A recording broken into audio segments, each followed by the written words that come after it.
when we go to put spurs on a horse, before I actually go to place this spur on his side here, there's something that I really want to make sure is in place before I do that.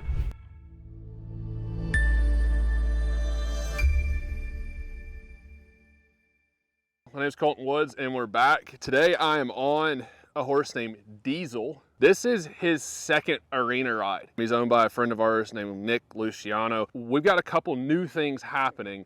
I've got spurs on, okay? That's number one new thing.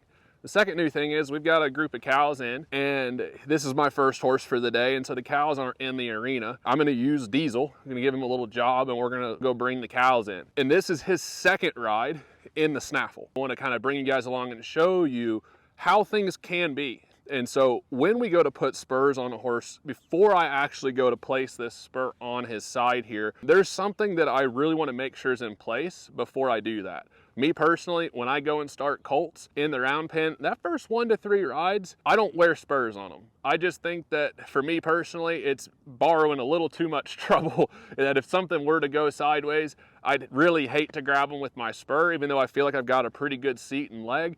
I just choose to eliminate that from possibility.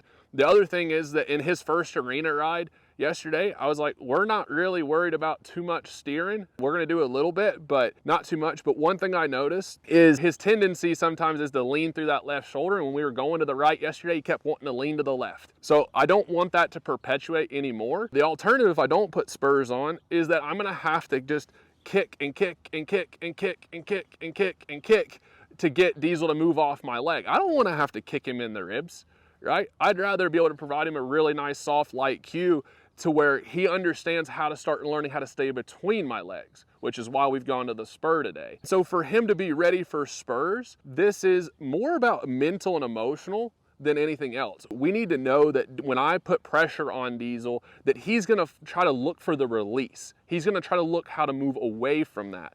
And he's not gonna get emotional, right? If I have a horse that's really, really emotional, which is how this horse was like 6 months ago, he's highly emotional, I would not wanna put spurs on him, right? Because he would have an absolute meltdown and he wouldn't be thinking his way through it. So I don't like to really sit on these colts too long. I like to kind of get out here and get moving, and that's enough jibber jabbering. And so you'll see just how green he is. Now we've been sitting, and so I need a little bit of forward. And then what I'm going to do is I'm going to do this left side first. And what I'm going to do is I'm going to bend him around to the left and put my leg on. And right here, there's the spur. There's the spur. And I just press it, and you can see he switched his tail a little bit. He's like, what the heck was that, man? Because he was moving pretty good. He was moving off my leg pretty willingly. But what I do is I want to bend them around so that way if he did get nervous, I've already got him bent. And the second part of that is, and you guys can see how he's leaning to this corner, which is what he did yesterday. I'm not going to address that right this second, but I'll show you how I'm going to start to get more shoulder control. When I go to bend, I'm going to bend him to the right now. And at first I'm just gonna bend him and squeeze off my calf, and then I'll press that spur right there, right there, right there, right there. And it's not that it's even that he needs me to press him with the spur, but I want to go ahead and deliberately put the spur on him so that way he knows like that spur is there and he knows what it feels like. And I'm timing the pressure of the spur in time with his hind foot. Okay, so I'll do it again on this left side, or I'll bend him around, squeeze him with my calf to kind of show him what's coming. And then once he's already started on it, I'll use that spur there, there, there, with that foot to show him that he can move away from that, all right? So when I go to bend him around, I'm bending him first. I'm just gonna break this down so you guys know the sequence. I'm starting to bend him to show him, go ahead and give him some direction to where he knows what's coming. Then I'll squeeze him off my calf here because we're standing still, I'll bump him. Then once he's started in that exercise, then I'll press him with the spur and let him realize, like, because I want him to already understand and know what the answer is before I go and introduce that new stimulus, right? If I just go straight to the new stimulus, he's gonna be like, that's new and I don't know what the hell that means and what I'm supposed to do with it, right? So I go ahead and show him what I'm looking for. Now this next part, he's gonna be a little bit more confused because this is where we had a little bit of trouble yesterday, is right here he's leaning to the left. So what I'm gonna do is I'm gonna open the door to the right and put my left leg on and try to start getting him to move his shoulders away from my leg. All right, and so I'm gonna show him to the left just a little bit, squeeze with the right foot. Sometimes they'll lean into it, and I'm pressing on and off there, and then we just go forward, okay? So I'm certain there he wants to lean towards Meredith, so I'll press it there. See how he moves away? And that was completely off my foot, off my spur there. And I'm just going ahead and showing him, letting him drift a little bit. If I want to steer this way, I'm gonna treat him like a broke horse. I pressed him with the foot. He goes, that brought my attention to the right. He looked to the right, so then I showed him to go to the left with the rein. So like here, he wants to lean towards Meredith. I'll squeeze him with I'll show him to go to the right a little bit, and then there, just one little squeeze off that spur to show him to not lean towards that direction. And you see, like, I'm deliberately riding him. I'm riding him off the spur, even if you could say that, right? In the way that I'm making a deliberate, conscious effort. See, there he's leaning towards the camera. Squeeze off my left leg, hold. I might tap, tap, tap just a little bit. There he starts to drift away, completely off my leg, okay?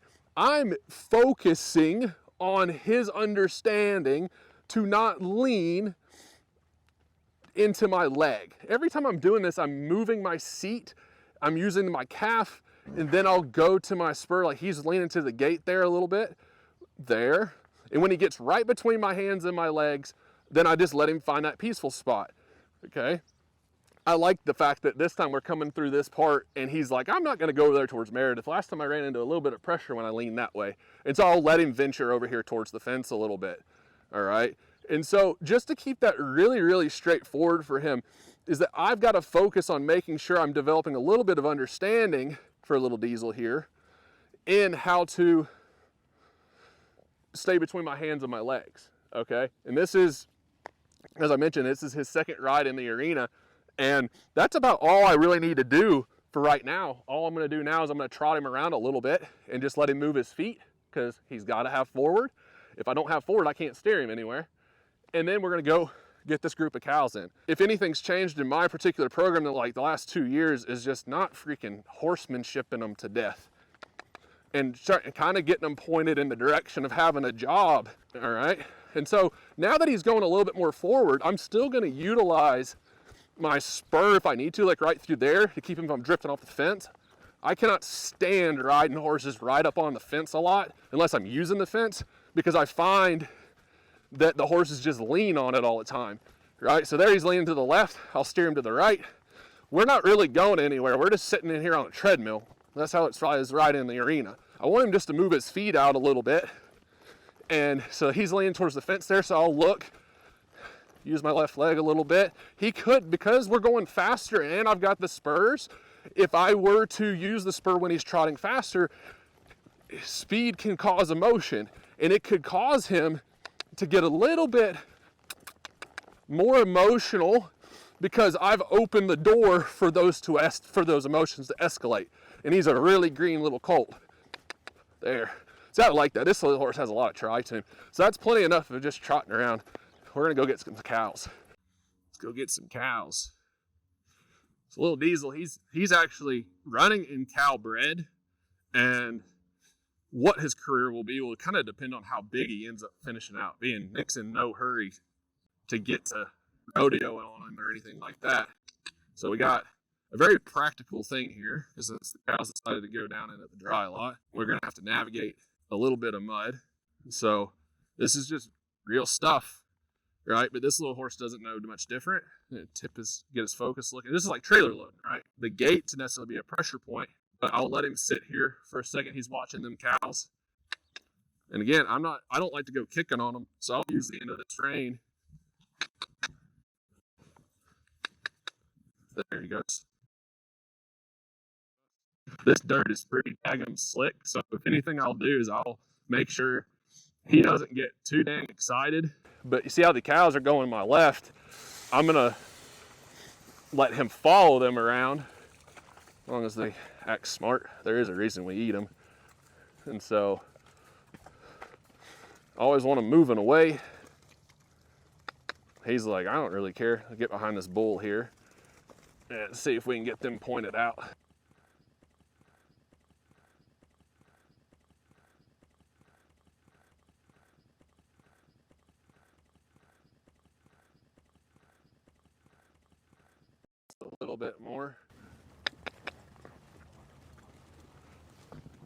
See, there goes one. We'll just get this group out. There we go. Now this group will probably be easier to get out. This is great for this little horse. Like, just the fact that we're walking around and we're navigating a little bit of slippery, slimy. It's not so much about him going across this part right here. That's not what it's about. It's more, to me, this is way more of just about him staying between my legs. And so I'm just getting connection. There we go. See, like, I know, I'm not worried about him going across at all. I'm way more focused.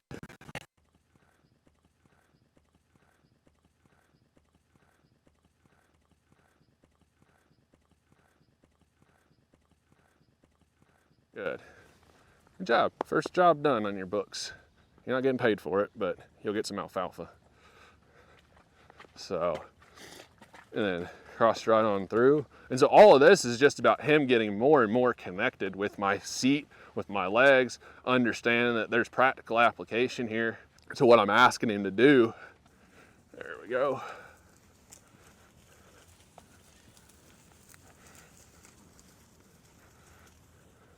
Good job.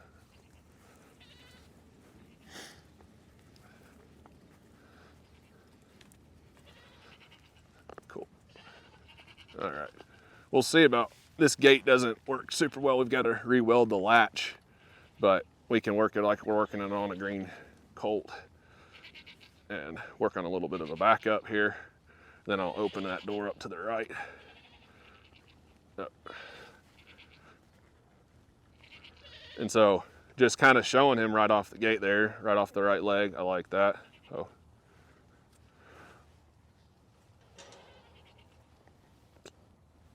It just doesn't have to be perfect. Like I said, this gate actually doesn't latch very well. So we'll just leave it like that. I'll deal with it in a second because the cows aren't gonna get out. And then, so here, all I'm gonna do now, just to kind of help these cows a little bit, because they've only, yesterday was the first day of them being around horses. And so what I'm gonna do is I'm just gonna come down here and let him just move them around a little bit.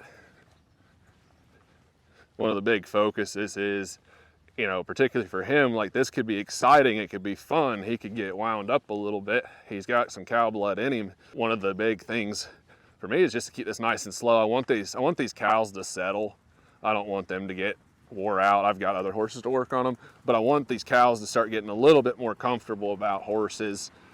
That way that they're a little easier to handle. They're pretty gentle cows, but I like just to kind of be able to move them around a little bit. I don't really want to push him to where they're running at him, but they'll move. These cows will move away from him pretty good. And so we'll just change their direction here.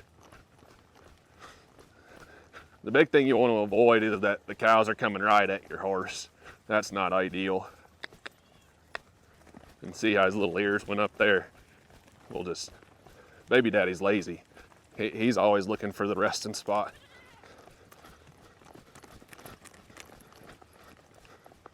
And so he's not, he can get a little excited. He's like, hey, this could be kind of fun. And I won't ask him to lope. Like, I'll kind of hold him back a little bit if he wants to get up a little too quick, because these cows will, see, like there, he just kind of took over. He took over, and that's not a bad thing. He's like, hey, this could be kind of fun. But here's the thing, I don't want him taking over, right? So as soon as I felt those emotions get a little too high, I stepped in and I said, hey, you're not taking over, because you need to be willing to let me handle you and guide you. See, that cow noticed that my wife only latched one of those gate latches. She saw that. She's like, there's only one chain there. They're gonna try to escape. And so we'll leave baby daddy alone for now. See, he looked at this one.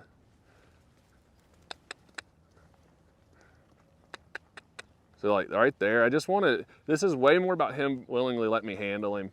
And so I just want him to focus more on, like, being able to move off my feet.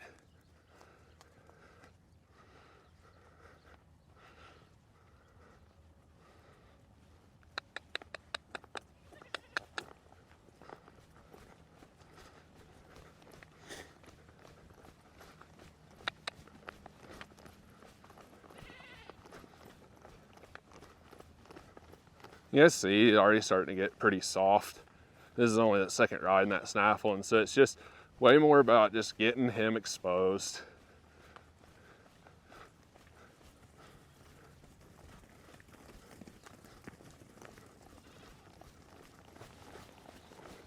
See, he's getting a little quick. I'll be willing, like in these beginning stages, it's really important to go with these horses. But he didn't take over that time. The time before, when I went to pick up on him, he's just like, I'm busy, I've got things to do. And so really, in the grand scheme of things, that'll do it for this guy for today. Like, we're just sprinkling in, getting more of a handle on him. You guys can see how just using these spurs to provide him a little more guidance doesn't have to be a big deal. But you notice that I didn't have to go wailing and kicking on him today. I didn't have to pull him and do all these crazy things. Just stepping in there and providing him a little bit of guidance. And then it worked out well that we still had to bring the cows in. At the end of the day, it gives him a real practical job to understand why we have to steer, and that we can just streamline this education with these horses, and we don't have to get so caught up on it taking 18 years to get these horses trained. The way I approach like building the partnership, I know for all of us, we want to have a really good partnership with our horses, is that what we do with our horses builds the skill sets, right? When I'm out here working on steering, when I'm out here working on teaching him how to move off my leg and to stay between my legs, that's what we're doing. That's building his skills, his knowledge, his education. How we work together, that develops the relationship. And we can do that at the same time, but there's a lot of garbage out there of like, you have to go train your horse or you got to go build the relationship with your horse. It doesn't have to be separate. It should be together. The best relationships are those that are built when you're going through life together, right? And it's the same thing with our horses, right? This horse and I we're gonna develop a partnership because we're out doing stuff together, right? I have to make sure, because he's not my horse, that I'm developing his knowledge in a way that he can take it with him and he's not dependent on me, right? I've got to get in room for Nick. So I'm making sure that we're building his core skills in a way that no matter where Nick takes him, what rodeo they go do, where if they go trail ride, whatever they go do, that he can take his knowledge with him and it's not simply dependent on me. Our horses will adjust to us based on our skill level, so we should all be getting better. All right, y'all? But hopefully you enjoyed today's show. Hope you enjoyed the episode that we put out. And if you did, be sure to let us know what comments or questions or remarks you might have as you've gone through and watched it. You can put them in the comments. We always read those and sometimes use them to come up with future video ideas. So appreciate y'all's time. Appreciate you watching, and we'll see you next time.